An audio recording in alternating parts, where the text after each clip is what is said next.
এই কোন জায়গায় চলে এসেছি? হ্যাঁ, টালা প্রত্যয় বারোয়ারিতে।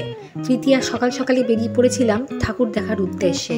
সুদূর জায়গাখান থেকে শহরে এসে যখন এই বারোয়ারিতে এলাম, ভাবতেই পারিনি এমন অন্ধকারের মধ্যে প্রতিমা দেখব। বিশ্বাস করুন, আমার জীবনে এত অন্ধকারে এরমভাবে প্রতিমা জীবনে দর্শন করিনি। তাই অন্ধকারের মধ্যে যদি প্রতিমা দর্শন করতে হয়, অবশ্যই আসুন টালা প্রত্যয় বারোয়ারিতে।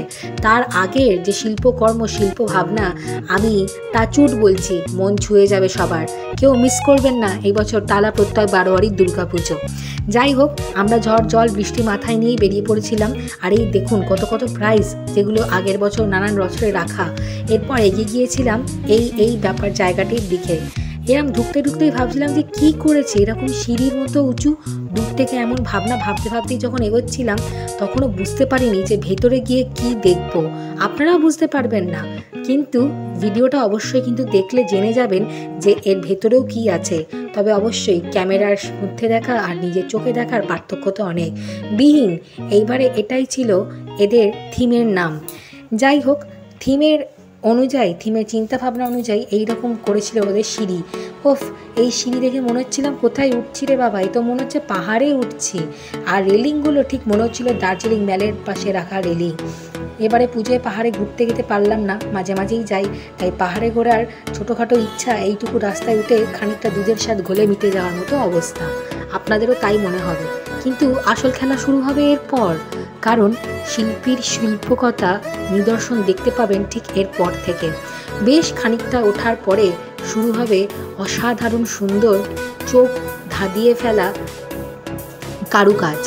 যদিও লাইটের আলোয় হয়তো এটা আরও সুন্দর দেখাবে, তবে দিনের বেলায় আমরা দেখে খুব একটা যে আমাদের লোকসান হয়েছে তা কিন্তু বলা যাবে না। তাই এইবারের দুর্গাপুজোর, কলকাতার যে বিখ্যাত দুর্গাপুজোগুলোর আপনারা দর্শন করেন, সেই লিস্টে অবশ্যই রাখতে পারেন টালা প্রত্যয় বারোয়ারিকে। এমন অনেকটা আসার পর দেখছি যে বেশ খানিকটা জল জমে আছে। আমি খালি ভাবছি যে ব্যাপারটা হলো কি, এত দূর রাস্তায় তো কোথাও প্রতিমা দেখতে পাচ্ছি না। মা দুর্গা আছেন কোথায়, রেখেছেন কোথায় ওনাকে? এ তো হেঁটেই যাচ্ছি, মনে হলো যেন রাস্তা শেষ। কিন্তু না, রাস্তা কিন্তু শেষ হয়নি। এই জল মাথায় নিয়ে এই জমা জলে পা চাপাত করতে করতে আমরা আরও খানিকটা এগিয়ে গিয়েছিলাম। এরপর বাঁ দিকে টার্ন নিতেই হঠাৎ করে দেখছি না, আর রাস্তা নেই। আমি ভাবছি যে হলোটা কি, এত বড় প্যান্ডেলে দুর্গা মা নেই? এটা একটা কথা হলো, মজা হলো নাকি?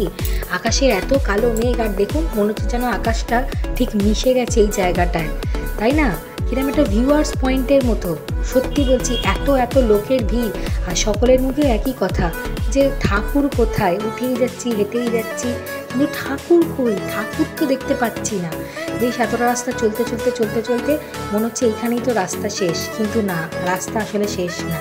রাস্তা বেশ খানিকটা হাঁটার পর আবার কিছুটা ডাইভারশন নিয়ে চলে এসছে, বেঁকে গেছে সেটা এমনভাবেই যে দেখে আমরা অবাক, যেখানেও মনে হবে রাস্তা শেষ, অথচ রাস্তা শেষ নয়।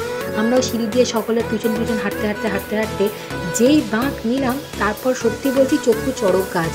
এমন অন্ধকার, এ কি অন্ধকারে মা দুর্গা কী করছেন? মানে এত অন্ধকারে মা দুর্গা তো অন্ধকার কাটিয়ে দেবী পৃথিবীতে আলো আনেন, কিন্তু এত অন্ধকারে দেবী আছেন কি করে? সত্যি বলছি বুঝতে পারিনি। তবে এই জায়গায় আমার কিছু জিনিস মোটেই ঠিক ভালো লাগেনি বলবো না, কিছু চিন্তার বিষয় মাথা জেগেছে। বাড়ির ছোট বাচ্চাকে নিয়ে যদি যান এই প্যান্ডেলে, বাচ্চার হাত কিন্তু অবশ্যই শক্ত করে ধরে থাকবেন। দেখতে পাচ্ছেন তো আলো আধারের খেলা, নিজেদেরকেই ভালো মতো দেখতে পাবেন না তো বাচ্চাকে কি করে দেখবেন? একই কথা কিন্তু বয়স্ক মানুষদের ক্ষেত্রেও প্রযোজ্য। তাদের হাত শক্ত করে ধরে রাখুন, হয়তো এরপর ভিড় আরও বেড়ে যাবে। তাই এনারা কিন্তু ওই সময় মোবাইলের ফ্ল্যাশ লাইটও জ্বালাতে দিচ্ছিলেন না, তাই ব্যাপারটা অবশ্যই মাথায় রাখবেন। তবে প্যান্ডেলের কারুকার্য, প্যান্ডেলের চিন্তাভাবনা এবং সর্বোপরি এই থিম অনুযায়ী মা দুর্গাকে দেখে খুব ভালো লেগেছে। আমি কতটা কি রূপ ফুটিয়ে তুলতে পেরেছি জানি না, তবে আমার অনেস্ট রিভিউ, আমার যেটা মনে হয়েছে আমি সেটাই দিয়েছি। এত অন্ধকারের মধ্যে আরও কিছু মনে হয় আলো যদি সংযোজন করা যেত, অল্পের ওপর, হালকার ওপর হলেও আমার মনে হয়েছে ভালো হয়েছে। তবে লাইটের খেলা ছিল অসাধারণ। লাইট মানে এই ঠাকুরের চারদিকে যে লাইটের বলায় যে সূর্যের মতো, সেটা ছিল অসাধারণ। ভালো লাগলে প্লিজ সাবস্ক্রাইব করবেন। Thank you.